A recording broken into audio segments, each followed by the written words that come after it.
दोस्तों अस्सलाम वालेकुम। उम्मीद करता हूँ कि आप लोग अच्छे होंगे, खुश होंगे।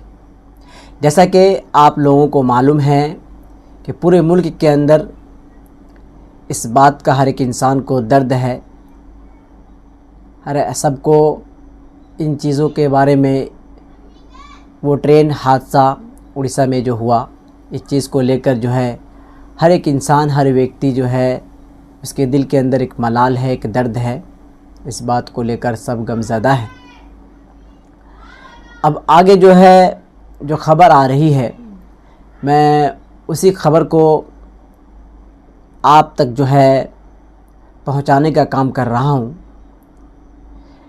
आपको बहुत ही गौर से, ध्यान से सुनने और समझने की ज़रूरत है मेरे प्यारे दोस्तों। अब जो है सारी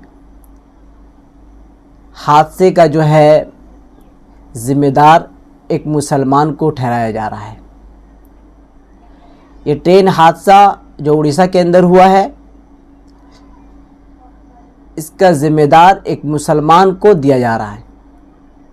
कि क्या है इसकी हकीकत, क्या है असलियत, हम आपके सामने एक वीडियो को पेश कर रहे हैं। वीडियो देखते हैं, सुनते हैं और समझते हैं क्या है इसलिए इसकी हकीकत और इसकी असलियत। और इस वीडियो का लिंक, ओरिजिनल लिंक जो है आपको डिस्क्रिप्शन में मिल जाएगा, आप वहां जाकर देख सकते हैं। तो दोस्तों शुरू करते हैं। ध्यान दीजिएगा दोस्तों, रेल हादसे के लिए ना तो रेल मंत्री जिम्मेदार है, ना ही प्रधानमंत्री जिम्मेदार है, बल्कि एक मस्जिद जिम्मेदार है और एक मुसलमान स्टेशन मास्टर जिम्मेदार है। गोदी मीडिया इस हद तक तो गिर नहीं सकता था, इसीलिए सिग्नल सिस्टम में कुछ छेड़छाड़ कोई जिम्मेदार बता रहा है। कुछ समय बाद यह भी बता दिया जाएगा कि सिग्नल सिस्टम को या तो पाकिस्तान से छेड़ा गया या फिर बांग्लादेश से। किसी और नजदीकी देश में अगर मुसलमान रहते तो शायद उनका नाम भी सूची में होता। दोस्तों आज का ये वीडियो आपको ध्यान से देखना है। आज आपको पता चलेगा कि किस तरह से रेल हादसों को सरकारें आतंकी साजिश बता करके अपनी जिम्मेदारी से बच निकलती हैं। आज मैं आपको बताऊंगी कि सरकार ने जिन जिन रेल हादसों की जांच एनआईओ को सौंपी, आखिर उसका क्या हुआ। तो दोस्तों फिर से वही निवेदन है कि अगर आप ये वीडियो नहीं देख सकते फिलहाल के लिए, तो कृपया समय हो तभी देखिएगा। बढ़ाकर वीडियो देखने से आपको कुछ भी समझ में नहीं आएगा। अगर आप कुछ समझ नहीं पाएंगे तो मेरी रिसर्च, मेरी सारी मेहनत सब बेकार चली जाएगी। तो आपको वीडियो पूरा देखना है और सेव करके रखना है। अभी समय नहीं है तो आगे देखना है। तो चलिए शुरू करते हैं दोस्तों। देश में जो अच्छा होता है वो सब नरेंद्र मोदी जी करते हैं, और जो बुरा होता है वो या तो मुसलमान करते हैं या फिर पड़ोसी देश के दुश्मन आकर कर जाते हैं। दोस्तों अब तक आपको ये बात तो बहुत अच्छे से मालूम हो गई होगी कि ट्रेन हादसे के लिए इस देश में नेतृत्व स्तर पर दो ही लोग जिम्मेदार हैं। एक है प्रधानमंत्री नरेंद्र मोदी और दूसरे हैं रेल मंत्री अश्विनी वैष्णव। इस बात को मैं शुरू से ही बिल्कुल साफ कर देना चाहती हूँ। कायदे से अश्विनी वैष्णव की जिम्मेदारी तय की जानी चाहिए, लेकिन अश्विनी वैष्णव की जिम्मेदारी किस मुंह से तय की जाएगी, क्योंकि सारी हरी झंडी वंडी तो मोदी जी नहीं दिखाई। अघोषित रेल मंत्री तो मोदी जी ही रहे। अश्विनी वैष्णव तो बेचारे संसद में रेल बजट पढ़ने के लिए ही रखे गए थे। संसद में अगर टेलीप्रॉम्प्टर होता तो शायद रेल मंत्री की जरूरत भी नहीं होती। दोस्तों आपको जानकर हैरानी होगी कि रेल हादसे के लिए ना तो रेल मंत्री जिम्मेदार है, ना ही प्रधानमंत्री जिम्मेदार है, बल्कि एक मस्जिद जिम्मेदार है, शुक्रवार का दिन जिम्मेदार है, और एक मुसलमान स्टेशन मास्टर जिम्मेदार है। ये मेरे इस तरफ देखिए, ये वो मस्जिद है और मेरे इस तरफ ये मुसलमान स्टेशन मास्टर है। बीजेपी की टूल किट में इस स्टेशन मास्टर का नाम मोहम्मद शरीफ अहमद रखा गया। इनकी फोटो देखिए, इनका नाम विवेक पांडे है। ये अपने आप को राष्ट्रवादी हिंदू महासभा के चीफ कहते हैं। मोदी और योगी दोनों लोगों के साथ इनकी कई सारी फोटोज हैं। अब बड़े लोगों के साथ फोटोज हैं तो जिम्मेदारी भी बड़ी होनी चाहिए थी। प्रोपेगेंडा मास्टर लोगों ने स्टेशन मास्टर एसबी मोहंते को मोहम्मद शरीफ अहमद बना दिया और बता दिया कि मोहम्मद शरीफ अहमद गायब हो गए हैं। अरे इनको छोड़िए, पूरी टूल किट रेल हादसे का जिम्मेदार एक मुसलमान काल्पनिक मोहम्मद शरीफ अहमद को ठहरा रही है। अपने आप को मानवेंद्र सिंह कहने वाला ये लिखता है कि सुना है जांच के आदेश के बाद शरीफ नाम का स्टेशन मास्टर गायब हो गया है। इस कौम के साथ यही समस्या है। कमलेश मिश्रा, मैथिल ब्राह्मण नाम का ये आदमी भी स्टेशन मास्टर को मोहम्मद शरीफ बताता है। श्रीराम सनातनी, ये भी एक हिंदू स्टेशन मास्टर को मुसलमान बता देता है।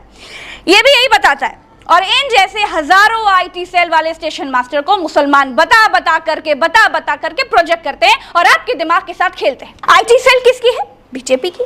और बीजेपी किसकी है?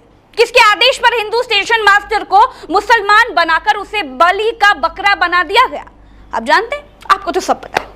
आप देखिए कि कितनी घटिया और गंदी मानसिकता है कि अपनी गलती एक मुसलमान के गले डालकर अपने पाप धो लो। ये पूरी लॉबी दो ही लोगों की बलि का बकरा बनाती है, या तो मुसलमान या फिर नेहरू को। ट्रेन हादसे में मुसलमान को बदनाम करने की पूरी साजिश रची गई। दोस्तों, जिस जगह पर ट्रेन हादसा हुआ वहां पर एक मस्जिद दिखाई गई और दिन शुक्रवार का बताया गया। कहा गया कि बगल में मस्जिद है, नमाज पढ़ने वालों ने साजिश रच दी। सोचिए दोस्तों, जब पता लगाया गया तब ये पता चला कि जिसे मस्जिद कहा जा रहा है, अरे वो तो भगवान कृष्ण का मंदिर है। आप सोचिए किस हद तक इस देश की जनता के दिमाग से खेला जा रहा है और नफरत का इंजेक्शन भरा जा रहा है। ट्रेन हादसे में भी हिंदू मुसलमान खोज लिया। दोस्तों, जिस ट्रेन हादसे का जिम्मेदार देश की जनता मोदी और रेल मंत्री को बता रही है, उसका जिम्मेदार मुसलमानों को ठहरा दिया गया। जब इस झूठ से पर्दा उठना शुरू हुआ ना, तो आईटी सेल अपने ट्वीट डिलीट करके भागने लगी। दोस्तों, इस रेल हादसे की जांच के लिए सीबीआई को लगा दिया गया। अब सीबीआई जांच करके बताएगी कि हादसा हुआ कैसे। लेकिन सीबीआई को इस बात की भी जांच करनी चाहिए कि रेल मंत्री ने टेक्निकल विभाग में लोगों की आखिर भर्ती समय से क्यों नहीं की। क्यों सीएजी की रिपोर्ट के बाद भी पटरियां बदली नहीं गई? नहीं करेगी। आप मेरी बात ये लिख कर रख लीजिए। ये जांचें नाकामियां छिपाने का एक बहाना भर होती हैं। बस जांच के नाम पर ये सफेद पोश लोग सिर्फ जिम्मेदारी से भागते हैं और कुछ नहीं।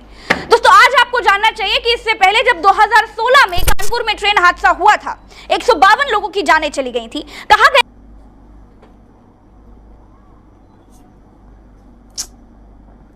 समझ में नहीं आता है, जो हिंदुस्तान जो मुल्क कभी जो है मिसाल दिया जाता था, कभी जो है मिसाल दिया जाता था कि ये जो है हमारा मुल्क जो है अमन पसंद मुल्क है। ये मुल्क में जो है हम सब जो है हिंदू मुस्लिम सिख ईसाई हम सब जो है आपस में भाई भाई है। लेकिन शायद के आप में से जो है जो अक्सर सफ़र करते होंगे, जाते होंगे, घूमते होंगे, तो आप लोगों को अच्छे हालात का जो है अच्छा ही जायज़ा और मालूम होगा, बिल्कुल बाखबर होंगे। अक्सर मैं सफ़र करता हूँ, जाता रहता हूँ, मैं देखता हूँ लोग किस तरीके से जो है उनकी थिंकिंग, उनकी नज़रिया, उनकी सोच किस तरह से जो है चेंज हो चुका है, बदलाव। दिल में जो है नफ़रत की आग को लेकर जो है चलते हैं वो। हर दाढ़ी वाला हो, टोपी वाला हो, पंजाबी कुर्ता वाला हो, सिर्फ हमारा जुर्म कुछ भी नहीं है, सिर्फ हम मुसलमान हैं। और याद रखें, अल्लाह की कसम खाकर कहता हूँ मैं इस बात को, अगर सिर्फ मुझे इसी बात के ऊपर और सिर्फ इसीलिए हमें सजाया जाता है, इसीलिए हमें सताया जाता है और हमें अज़ियतें और तकालीफ दी जा रही है, परेशानियों का सामना करना पड़ रहा है कि हम मुसलमान हैं, हम दाढ़ी वाले हैं, हम टोपी वाले हैं, हम ईमान वाले हैं, तो हम खुशकिस्मत हैं। याद रखें, बशर्ते कि हम सब्र करें। देखते हैं कि इसमें आतंकी साजिश हो सकती है। रेल मंत्रालय ने गृह मंत्री राजनाथ सिंह को एक पत्र लिखा। रेल मंत्रालय ने मामले की जांच एनआईए से करवाई, लेकिन एनआईए को ऐसे कोई सबूत नहीं मिले जिससे ट्रेन दुर्घटना को आतंकी साजिश बताया जा सकता है। अब कहां गई वो रिपोर्ट, किसी को पता नहीं। फिर 2017 में कुनेरू रेल हादसा हुआ। इस ट्रेन हादसे में 40 लोगों की मौत हो गई। हादसे में गृह मंत्रालय की तरफ से माओवादियों की साजिश होने की बात कही गई थी, जिसके बाद मामले की जांच एनआईए को सौंपी गई।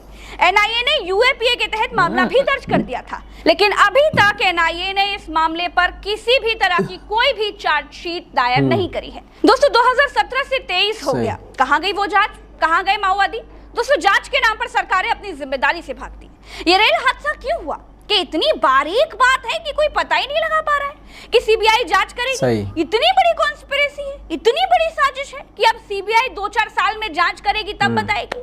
दोस्तों, जांच जिम्मेदारी से बचने का ना सबसे आसान तरीका हो क्या है, होशियार रहिए, क्योंकि आईटी सेल नाम का दीमक हिंदू मुसलमान नाम के औजार से इंसानियत को बेपटरी कर रहा है और लोगों के दिमाग दुर्घटनाग्रस्त कर रहा है। जय हिंद, जय। इस वक्त हमें किसी को बताने की ज़रूरत नहीं है, हम में से हर एक बाखबर है, सब देखते भी हैं, सुनते भी हैं, समझते भी हैं, पढ़ते भी हैं। इसलिए याद रखें, हकीकत छुप नहीं सकती है बनावट के उसूलों से। हकीकत छुप नहीं सकती है बनावट के उसूलों से। खुशबू आ नहीं सकती है कागज़ के फूलों से। याद रखें।